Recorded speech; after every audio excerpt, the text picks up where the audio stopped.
શેત્રુંજી ડેમના ડાબા અને જમણા કાંઠાની કેનાલમાં પાણી આપવાની બાબતને લઈને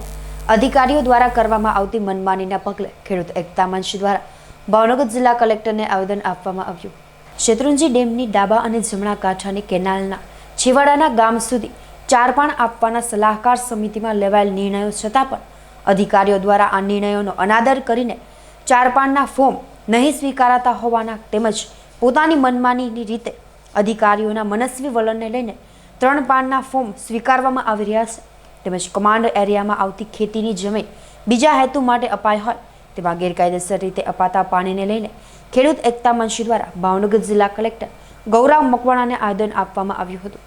દિલ્હીમાં ખેડૂતોએ આંદોલન શરૂ કર્યું અને 8 તારીખે ભારત બંધનું એલાન દિલ્હીના ખેડૂત સંગઠનોએ જાહેર કર્યું એટલે 5 તારીખથી મારી ઉપર પોલીસ સરકારના ઇશારે ચાંપતી નજર રાખવામાં આવતી હતી અને 8 તારીખે રાત્રે હું મારા ઘરે સૂતો હતો ત્યાં વહેલી સવારે પોલીસ આવી અને મારી પાછળ મારી સાથે હતી। જ્યારે તળાજા મોવા ચોકડીએ હું ઉતર્યો એટલે તરત જ 200થી વધારે પોલીસનો કાફલો ગોઠવી અને હું કોઈ મોટો આતંકવાદી કે મોટો કોઈ બુટલેગર હોઉં એવી રીતે પોલીસનો કાફલો કરીને મને ધરપકડ કરવામાં આવેલી અને તળાજા પોલીસ સ્ટેશનમાં મને દિવસ આખો અને મારી સાથે મારા સાથી મિત્ર હતા અશોકજી એને પણ દિવસભર રાખવામાં આવેલા। ત્યાર પછીથી લઈને તે 8 દિન સુધી મારી પાછળ પોલીસ 24 કલાક મેકવામાં આવી છે। એટલે અમારું કહેવાનું એ છે કે અમે કાંઈ ગુનો કર્યો નથી તો સરકારે અમને નજરકેદ શા માટે કરાવી? શેના માટે ભાવનગર આવ્યા? અત્યારે ભાવનગર જે અમે આવ્યા છે એ અમે માનવ અધિકારમાં અગાઉ રજૂ